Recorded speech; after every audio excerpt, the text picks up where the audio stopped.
Assalamualaikum warahmatullahi wabarakatuh. Nama saya Sevi Fadila, NIM saya 200651018. Prodi saya dari PG PAUD, saya kelas UD 20A. Asli saya berasal dari Universitas Muhammadiyah Cirebon.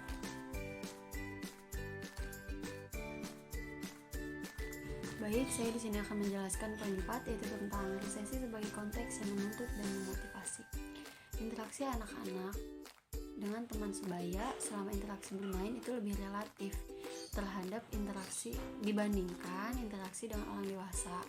Karena interaksi anak-anak dengan teman sebayanya itu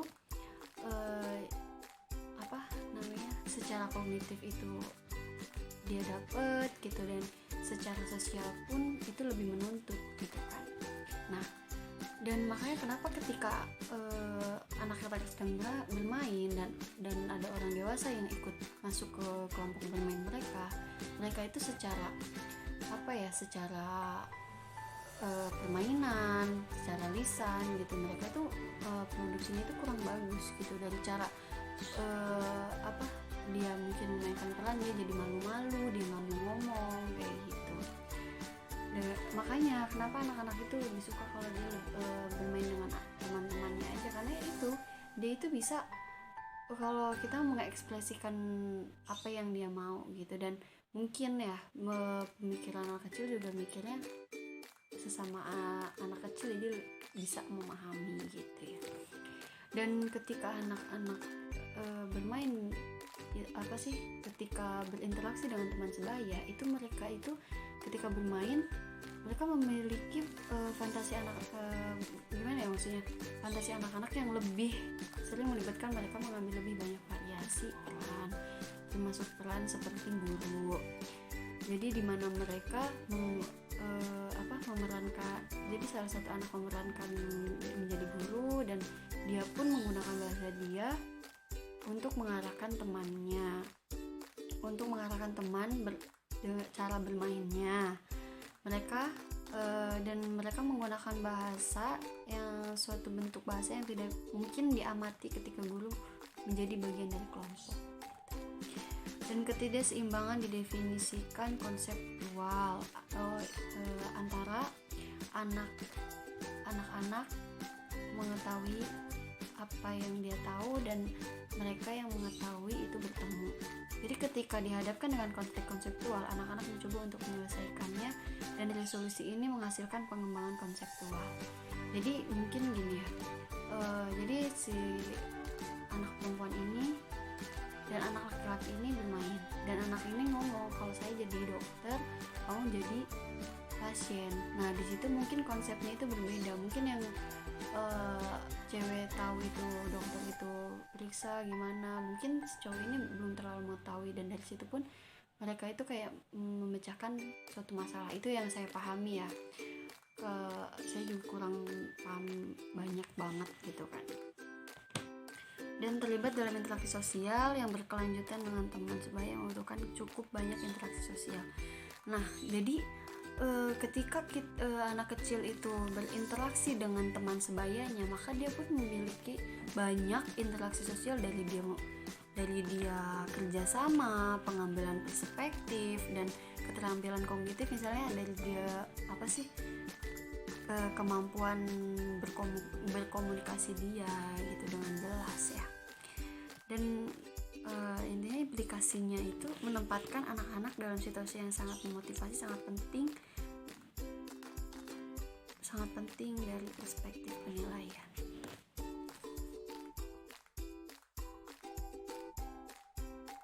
Baik, selanjutnya saya akan membahas poin 5, yaitu tentang perilaku istirahat di TK memprediksi prestasi kelas 1. Kinerja optimal anak-anak bukanlah diperoleh dalam tes standar. Sebaliknya, interaksi teman sebaya di taman bermain di resesi mungkin merupakan konteks penilaian yang lebih valid, karena keduanya sangat memotivasi dan sangat menuntut. Ya, yang menurut yang saya baca di poin 5 itu, menurut saya yaitu sama aja seperti materi yang sebelumnya saya jelaskan. Jadi peran teman sebaya itu sebenarnya lebih interaksinya itu lebih bagus gitu, karena apa ya, anak itu bisa meningkatkan apa dari interaksi sosial dianya, dari pengambilan perspektif, lalu dia bisa mengontrol emosional dia, terus dia dari segi sosialnya pun dia ada gitu. Makanya kenapa di sini juga disebutin kinerja optimal anak-anak bukanlah diperoleh dalam tes standar ya, karena emang anak itu di saat dia bermain itu dia bermain imajinasinya dia, dari situ pun dilihat prestasi dianya, cara dia berpikir, cara dia bermain, cara dia memecahkan suatu masalah, itu bisa dilihat dari situ. Karena lewat tes standar itu menurut saya melewati tes itu hanya sebagian dari akademik, mungkin calistung ya, atau pembelajaran lainnya. Tapi di perilaku istirahat di TK memprediksi prestasi kelas 1 ini yaitu teman sebaya, karena dengan bermainnya itu dia itu bisa mendapatkan pengembangan kognitif dia juga gitu. Lalu selanjutnya kan di sini juga ada hasil dari studi longitudinal 2 tahun yang dilakukan di sekolah umum di Athens, Georgia, mendukung peran interaksi teman sebaya saat istirahat dalam pencapaian anak-anak. Nah, maka dari itu memang benar, karena waktu anak-anak itu istirahat, dia bermain, itu yang munculkan perkembangan diri dianya gitu, ketimbang dia itu dengan orang dewasa kayak gitu kan. Tetapi ketika penugasan itu, seorang anak itu memang harus ada bimbingan dari orang dewasa. Misalkan kalau ada tugas di sekolah itu harus emang tutor yang terbaik itu adalah seorang guru gitu. Baik, saya di sini akan menjelaskan tentang poin 6, yaitu tentang interaksi pair sebagai IR keempat. Pentingnya interaksi teman untuk penyesuaian ke sekolah. Nah, pentingnya teman sebaya itu untuk penyesuaian di sekolah itu dia itu bisa menumbuhkan rasa kepercayaan diri dia gitu. Ketika dia memiliki teman sebaya, dia memiliki teman untuk ngobrol atau untuk bermain, itu lebih ada percaya dirian di diri dianya. Itu yang pemahaman saya ya. Dan pentingnya interaksi teman sebaya untuk penyesuaian yang lebih umum bagi anak-anak di sekolah dasar.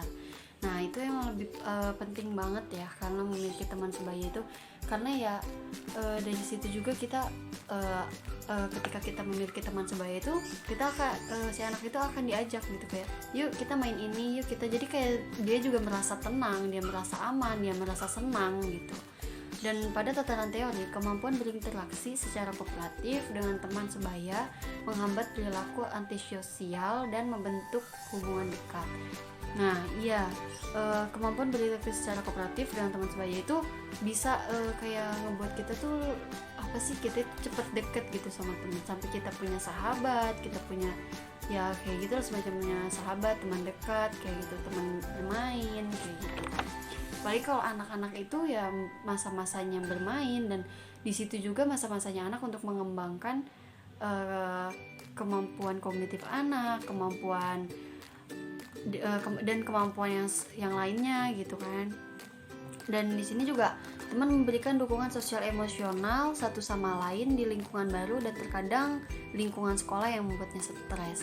Nah, kalau kita memiliki teman baru, kita memiliki teman sebaya, kita itu senang. Kita itu di sekolah itu senang. Ketika kita sekolah, kita semangat. Anak itu semangat. Kita aja orang dewasa ya dibilangnya. Kalau ketika kita memiliki teman itu, kita senang nih, berangkat nih, mau ketemu teman gini. Dan anak kecil pun sama. Kita itu tidak ada bedanya dengan anak kecil, tetapi bedanya anak kecil itu mereka itu masih naif ya. Nah, dan